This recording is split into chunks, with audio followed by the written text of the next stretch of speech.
There's an interesting development taking place within the Conservative Party under Boris Johnson. We're all pretty familiar with the reality-resistant individuals at the ERG, or the European Research Group.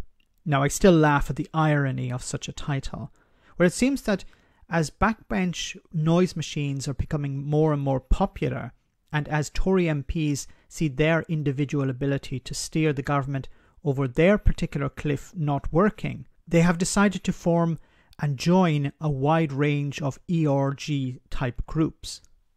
Now, while I despise the ERG, their success in bringing down Theresa May's government and helping usher in Boris Johnson cannot be denied. They were very successful at shaping Brexit policy, even if nobody really knew what they wanted Brexit to look like. It was always what people didn't want, never what they actually wanted. But sorry, I'm getting sidetracked. So a string of new groups have been set up in recent months to deal with issues ranging from migration to criticism of so-called woke culture.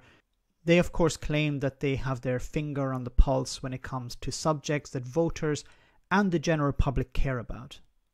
So more and more of their representatives are now appearing on the likes of talk radio and other right-wing media outlets. This is a little bit like what Noam Chomsky mentioned when he's talking about manufactured consent. Convince the public that there is a phantom problem and that you are the solution to it. These groups in a way are a self-fulfilling prophecy.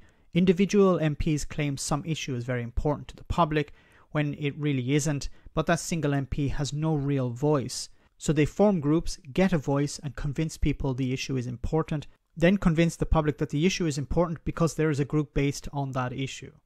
So apart from the ERG, there are some other interesting movements, if you can call them that, forming in Parliament at the moment.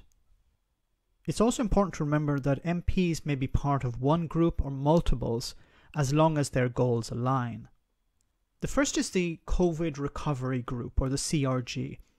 It was announced this week and appears to pose the most direct threat of rebellion over the government's policies on lockdown. It is led by the ERG former leader Steve Baker, who is described by some MPs as the best whip in Westminster. Now, it can be difficult to gauge the full membership, but it seems to be in the area of between 50 and 60 members. The next is the aptly named Common Sense Group. These names really do make me laugh. Okay, it was launched this summer with more or less 40 members.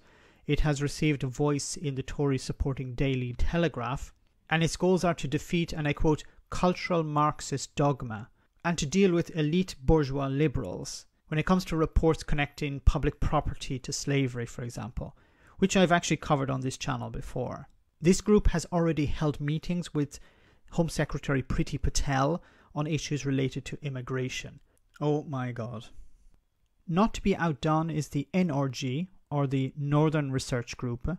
This is an interesting one. They claim to represent the interests of voters in seats that flipped from the Labour Party to the Tories in the so-called Red Wall in the north. The ERG seem to be representative of the pro-Brexit working-class Tory voter, something I still struggle to get a grip with as a concept. Now, these MPs are worried about the north being left behind, not because they actually care about their voters, but because they feel if they have influence over Boris Johnson and the government, they can convince voters that they're useful and should not be booted out at the next general election. I've said this before, that Boris Johnson's government, or just Boris himself, will be brought down from within, not from without. The rise of these groups will cause a significant headache for the government, while having blocs that will always vote one way will make it easier for the government to appease them. But you also run the risk of having a tail wagging the dog scenario, which we saw with the ERG. Powerful groups filled with ideologues is a terrible idea and risks undermining democracy itself. These groups should form their own political parties. That's what they basically are. If this is the future, it doesn't look very bright. Let me know in the comment section, guys, what you think about all of this. As always, your comments are greatly appreciated. Thanks a lot.